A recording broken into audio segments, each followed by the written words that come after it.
깊이 있는 경제발전소. 시민과 함께 공부하는 경제시사 프로그램 경제발전소 박연미입니다.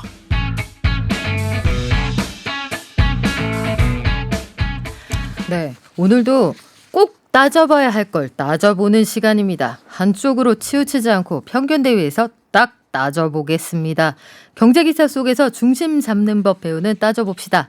참세상연구소 홍성만 연구실장님 모셨습니다. 안녕하세요. 네, 안녕하세요. 네, 오늘은 뭘 따져볼까요? 네, 오늘은 최저임금입니다. 최저임금.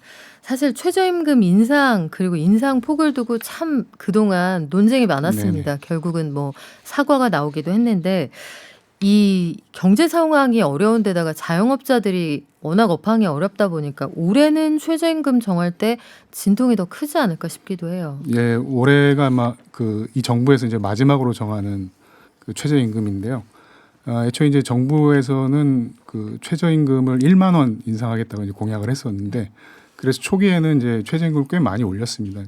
2년 동안 한 14% 이상 이제 올렸는데 이게 이제 반발이 이제 많아지니까 작년하고 올해 한 2%대 특히 올해는 이제 1.5%그래서 역대 최하로 이제 낮게 올렸거든요. 그러다 보니까 이제 노동계에서는 이게 내년도 이제 5.5% 이상 인상하지 않으면 현 정부의 최저임금 평균 인상률이 그 박근혜 정부 때보다 더 낮아진다 이렇게 보고 있어요. 그래서 최저임금 1만 원 그 인상 공약을 지키려면 올해 이제 14.7%까지는 올려야 된다 이렇게 이제 얘기를 하고 있습니다. 하후 상박이 돼버리면은 이거 결국은 비슷해지거나 전 정부보다 덜 올리게 되는 거 아니냐 이런 주장이 있는데 재계에서는 뭐 예상한 대로 반대입니다. 많이 올리면 어렵다. 그리고 무엇보다 지금은 소상공인 자영업자들이 어려운데 있는 사람도 내보낼 판 아니냐 이렇게 주장을 한다고요? 네네. 이게 지금 그 학계에서도 꽤 큰 논란이 좀 되고 있어요. 그러니까 최저임금 때문에 뭐 경영이나 이제 고용량이 줄었냐, 뭐 이거에 대해서 아직 그 확실한 결론은 이제 없는 상태고요. 현실적으로도 좀 보면은 그 소상공인이나 이제 자영업자들의 경영 그 현실이 어려워진 게 이게 최저임금 때문이라고만은 이제 말할 수 없는 그런 상황입니다. 그 높은 임대료나 이자 비용들이 있고요. 그리고 뭐 대기업 프랜차이즈 같으면은 그 뭐 갑질이라든가 강매 같은 그런 그 불공정 거래 관행들이 많이 좀 있거든요. 그러니까 이런 것들이 좀 복합적인 원인으로 좀 작용한 것이지 최저임금 때문만은 아니다라고 이렇게 보여집니다. 그래요. 그러면 경총에서는 최근 몇 년 동안 최저임금이 좀 빠른 시간에 그 인상폭이 컸기 때문에 최저임금에 미달하는 임금을 받는 노동자, 이게 미달률이라고 하잖아요. 그 미달률을 보이는 노동자하고 최저임금을 못 받는 노동자 비율이 더 늘었다 이런 주장을 한다는데 이건 무슨 얘기죠? 네, 이게 이제 그 월급제 노동자들까지 다 포함해서 이제 통계를 냈기 때문에 이제 그런 문제가 좀 발생하는데요. 근데 이제 실제로 최저임금 이제 보면은 최저임금 그 이하로 월급제로 그 계약을 하면 그럼 바로 최저임금법 위반이에요. 그래서 어떻게 하냐면은 다 시급제로 합니다.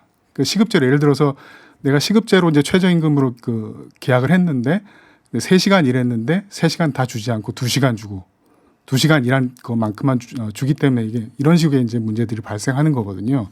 그래서 이제 대부분의 최저임금 위반 미달 율들은 그 시급제 노동자들 이제 사이에서 이제 일어나고 있고요.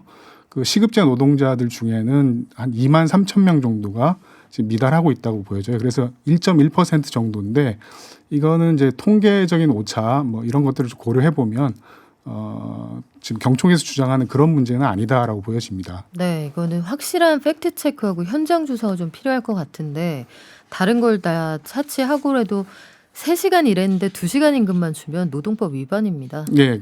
근데 이제 그거를 조정을 하는 게 오히려 더 이제 쉽다는 거죠. 그래서 이렇게 시급제나 이제 초단기 알바 같은 그런 형태로 이제 진행이 되기 때문에 이게 뭐 말을 안 들으면 이제 바로 이제 해고시킬 수도 있고요. 고용이 불안한 노동자의 입장을 이용해서 그 불리하게 처우를 한다 이런 얘기인데. 그렇습니다. 그러면 이 최저임금 인상에 따른 효과를 경총이나 이 경제계 단체들하고 노동자 측하고 완전히 다르게 본다는 건데 이게 노동자 부담이 정확하게 그 계산되지 않는다 이런 얘기인가요? 네, 현재는 그렇다라고 좀 보여집니다. 그러니까 오히려 이제 소상공인들 같으면은 그 이제 높은 임대료라든가 이자 비용 뭐 이런 문제들이 더 크게 이제 좀 작용하고 있다고 좀 보여지는 그런 상황이고요.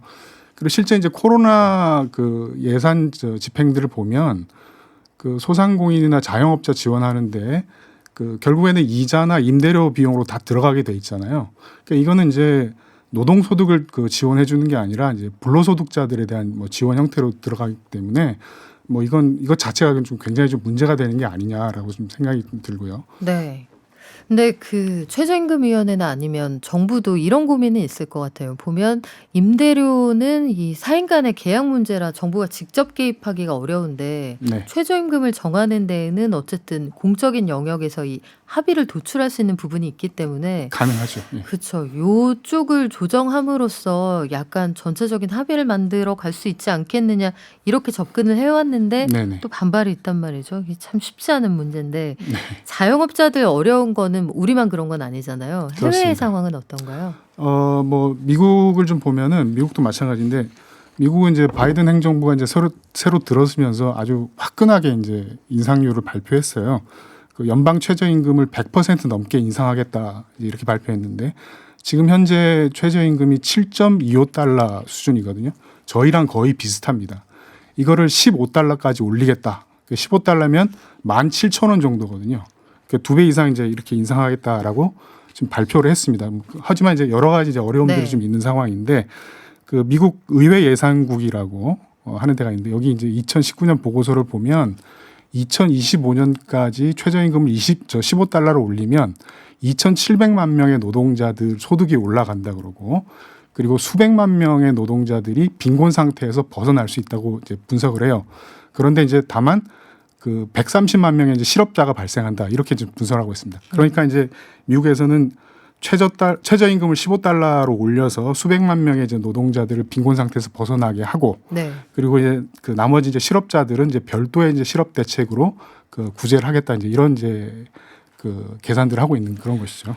그렇군요. 이게 항상 명합이 있는 건데 어떤 방향이 더 나은 건지 그걸 찾아가는 과정이 정치이고 토론이겠죠. 우리가 앞으로 더 나은 방향을 찾아가는데 저희도 힘을 보태겠습니다. 지금까지 참세상연구소 홍성만 연구실장님과 함께했습니다. 고맙습니다. 네, 감사합니다.